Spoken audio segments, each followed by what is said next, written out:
Hey guys, welcome back to a new video. I'm Stephanie West. I'm a licensed counselor here in the state of Michigan, and I am owner and operator of In Progress Counseling. Today we're going to talk about how some stories might intersect in really painful ways. And it's not personal, but perhaps it's something we might each need to navigate. And let's talk about some pathways through that.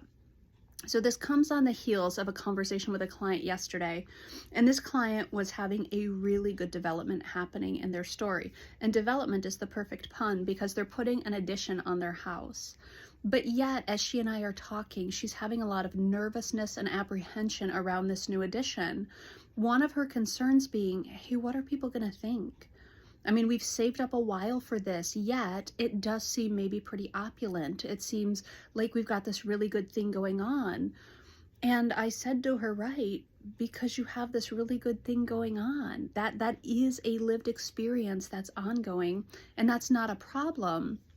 But you're talking about an awareness that might feel painful for some other people. And so we really started to flesh that out. And I asked her to consider if there's a time in her life where she wanted something badly or she felt hurt by someone else's good thing going on. And in this client's story, there was a season where wanting a child was such a palpable desire. It was, one of the things she thought about really, really consistently.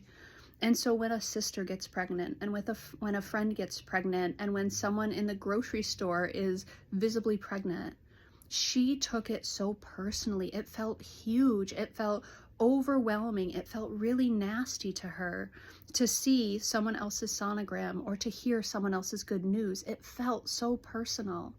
And as she and I are holding that together, remembering that vulnerable space of desire and the evidence that someone else is getting this thing that you want, we remember together how painful that can be.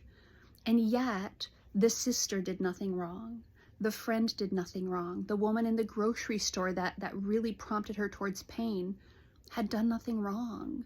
Yet my client felt this overwhelming, palpable sense of agitation, frustration, maybe even resentment, personal loss.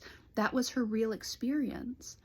And so we talked about this new addition, and we said, what if someone comes over and makes a snide comment? Someone says something really flippant like, oh, it must be nice to be loaded.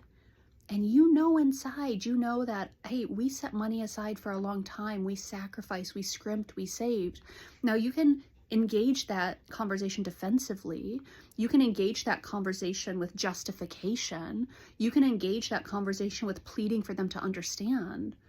You can also engage that conversation with an understanding that possibly this good thing in your life is an activating event in their life. Finances can be very activating for people.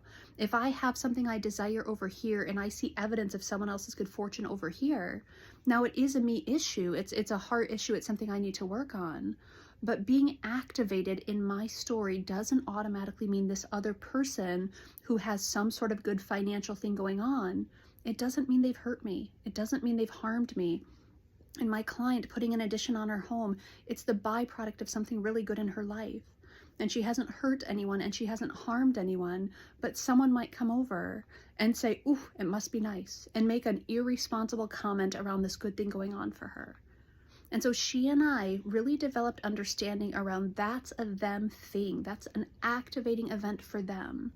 And you've done nothing wrong by sitting in the bounty of your life and appreciating it. You're not waving your stacks of cash around. You're not inviting the construction crews over in broad daylight so everyone can see. You're just putting that addition on your house, and for some people that might be activating. And that's not a you problem. That's something that they have to navigate the same way historically you've had loss, uncertainty, sadness around things that you've wanted. And maybe people make insensitive comments, and perhaps historically you've made insensitive comments.